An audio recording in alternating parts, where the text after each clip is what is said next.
Anda masih bersama kami di Arah Angin TVRI, masih membahas terkait dengan reshuffle kelima yang dilakukan oleh Presiden Prabowo beberapa waktu lalu. Nah, saya langsung ke Mas Ivan. Mas Ivan, ini kan bicara reshuffle begitu.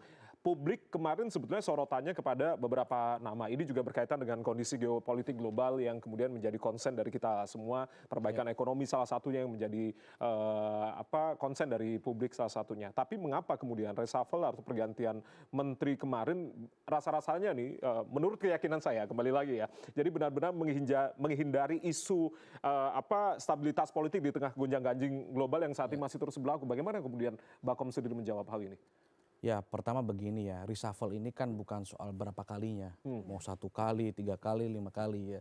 Kita juga dulu pernah mengalami rezim di mana reshuffle itu bahkan perombakan kabinet itu sering berganti, silih berganti begitu ya. Dan reshuffle itu adalah hal yang lazim gitu dan biasa begitu. Tentu Pak Presiden melakukan evaluasi terus-menerus ya, apalagi di sektor-sektor vital ya.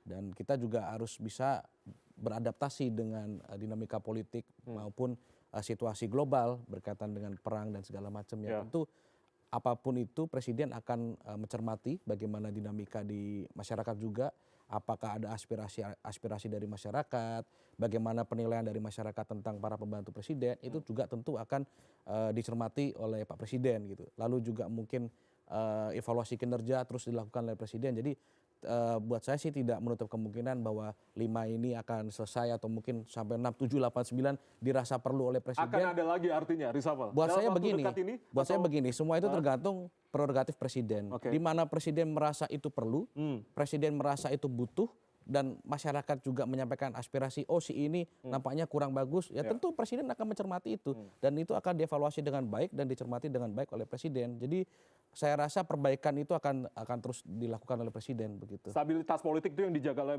Presiden Prabowo atau seperti apa? Ya tentu dalam menjalankan pemerintahan semua stabilitas itu diperlukan ya, baik stabilitas politik, ekonomi, sosial, semuanya harus dicermati oleh Presiden. Jadi ya balik lagi pengambilan kebijakan terutama keputusan reshuffle ini bukan hal yang bukan hal yang mudah gitu. Variabelnya begitu banyak gitu. Dan kita juga bisa mencermati mungkin di pemberitaan waktu itu sempat ada isu reshuffle lalu nggak jadi, ada isu reshuffle lagi lalu nggak jadi. Ya tentu kan ini bagian dari bagaimana Presiden mencermati dinamika politik, Presiden mencermati dinamika global dan juga mencermati aspirasi masyarakat. Jadi sekali lagi mari kita doakan apa yang dilakukan oleh Pak Presiden ini adalah langkah terbaik untuk kepentingan bangsa dan negara begitu. Langkah yang terbaik untuk bangsa dan juga negara. Kang Ujang, artinya apakah itu kemudian menjadi pertimbangan kalkulasi dari Presiden Prabowo untuk melakukan reshuffle? Tahan dulu nih sepertinya agar stabilitas politiknya lebih terkendali karena situasi global yang saat ini masih belum menentu begitu. Bagaimana kemudian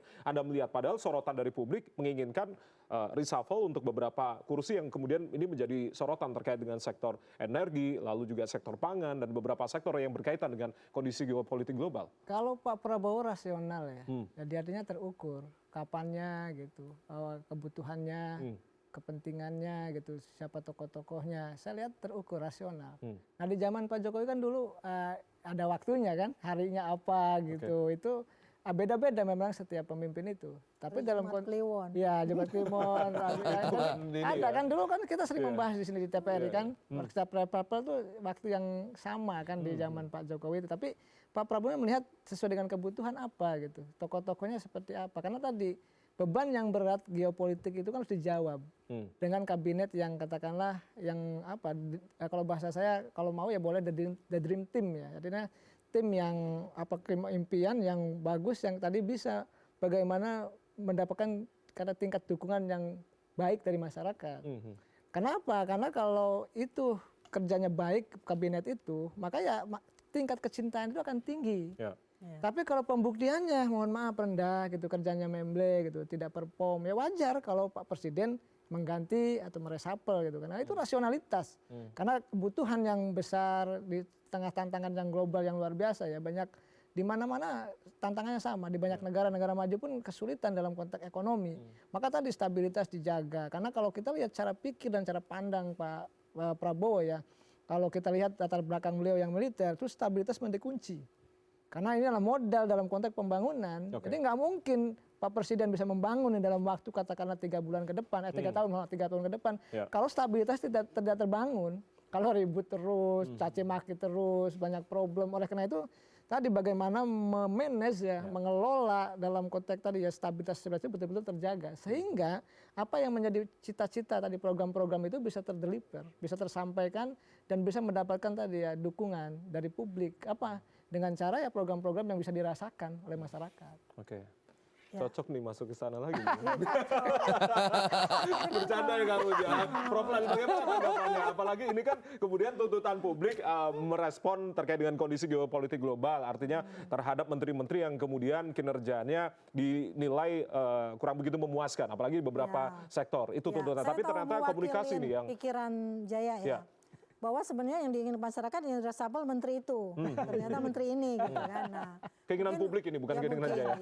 Ya. KSP-nya itu kan dari zaman, kebetulan kita jadi narasum sini sejak zaman PSBY ya. Jadi tahu Pak SBY juga militer kan. Pak Jokowi juga, Pak Muldoko kan.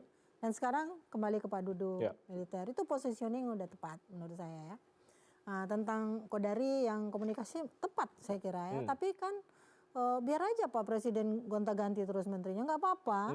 Jadi kita bisa merasakan kepemimpinan tiap orang yang memang kredibel, yang memang pantas. Oportunitasnya tinggi, misalnya cohesiveness juga dia bisa bangun di kelompoknya, konformitasnya juga bisa terjaga. Itu yang lebih penting. Nggak apa-apa, kita tunggu aja dari reshuffle selanjutnya yang tadi yang ingin Pak Presiden mengganti dia, mungkin akan terkabul keinginan rakyat kan. Rasanya keinginan Pak Presiden sama keinginan rakyat itu sama sebenarnya. Tapi apa yang kemudian menjadi pertimbangan? Agak sulit ya kalau dibicara soal partai itu. Gimana coba? Yang menentukan hidup kita ini kan partai. Kita mau pilih presiden dan wakil presiden, partai yang nentuin.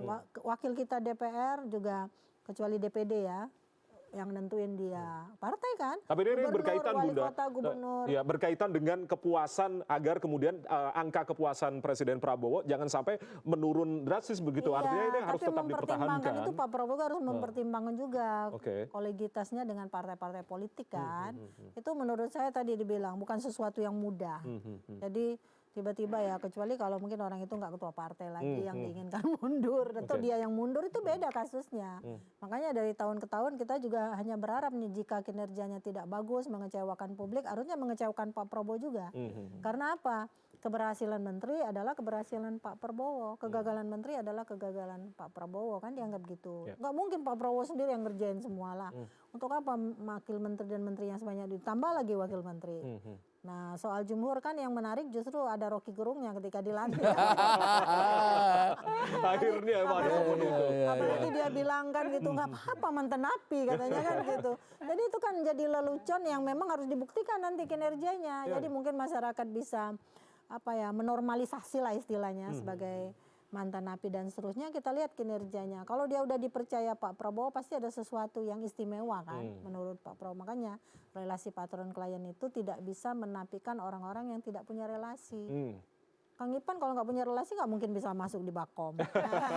Kang Ujang udah turun bisa naik lagi karena nggak masuk lagi kan. Gitu. Oke, Mas Ivan, tanggapannya apa yang kemudian diungkapkan Kang Ujang dan juga Prof Lali, silakan.